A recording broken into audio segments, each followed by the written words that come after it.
ನೀವು ನಂಬ್ತಿರೋ ಬಿಡ್ತಿರೋ, ಡಿಗ್ರಿ ನಾನು final year, ನನ್ನ ಜೊತೆಗೊಬ್ಬ ಫೈನಲ್ ಇಯರ್ ಹುಡುಗ ಇದ್ದ.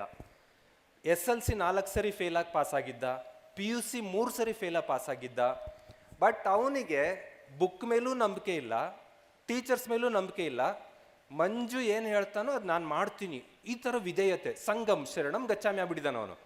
ನಾನು ಬಿಟ್ಕೊಡಕ್ಕೆ ಬರಲ್ಲ. ತರಕಾರಿ ಮಾರೋ ಹುಡುಗ, ಪ್ರತಿ ಶನಿವಾರ ಭಾನುವಾರ ಎಲ್ಲ ಸಂತೆಲಿ ತರಕಾರಿ ಮಾರಿ ನನ್ನ ಜೊತೆ ಬರ್ತಾ ಇರ್ತಾನೆ ಅವನು.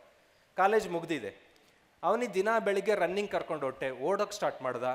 ದಿನ ನಾನು ಓದಕ್ಕೆ ಕೂತೆ ಅಂದರೆ 5 ದಿನ ಫ್ರೀ ಇರ್ತಿದ್ದ ಅವನು. ಮಂಡೇ ಟು ಫ್ರೈಡೇ ಫ್ರೀ, 2 ದಿನ ಸಂತೆ ವ್ಯಾಪಾರ ಮಾಡೋದು. 5 ದಿನ ನನ್ನ ಜೊತೆ ಕೂತ್ಕೊಂಡು ಓದ್ತಾ ಇದ್ದ. ಪೊಲೀಸ್ ಎಕ್ಸಾಮ್ ನಾನು ಅಪ್ಲೈ ಮಾಡಿದೆ, ಅವನು ಅಪ್ಲೈ ಮಾಡ್ದ. ರಿಸಲ್ಟ್ ಲಿಸ್ಟ್ ಅನೌನ್ಸ್ ಆಯಿತು, ನಾನು ಫಸ್ಟ್ ರ್ಯಾಂಕಲ್ಲಿದ್ದೀನಿ, ಅವನು 21ನೇ ರ್ಯಾಂಕಲ್ಲಿ ಬಂದ್ಬಿಟ್ಟಿದ್ದಾನೆ ಆಲ್ರೆಡಿ. ಪೊಲೀಸ್ ಕಾನ್ಸ್ಟೇಬಲ್ ಆಗಿ ಅಪಾಯಿಂಟ್ ಆಗೋಗ್ಬಿಟ್ಟ ಅವನು. ಯಾವುದರಿಂದ ಆದ?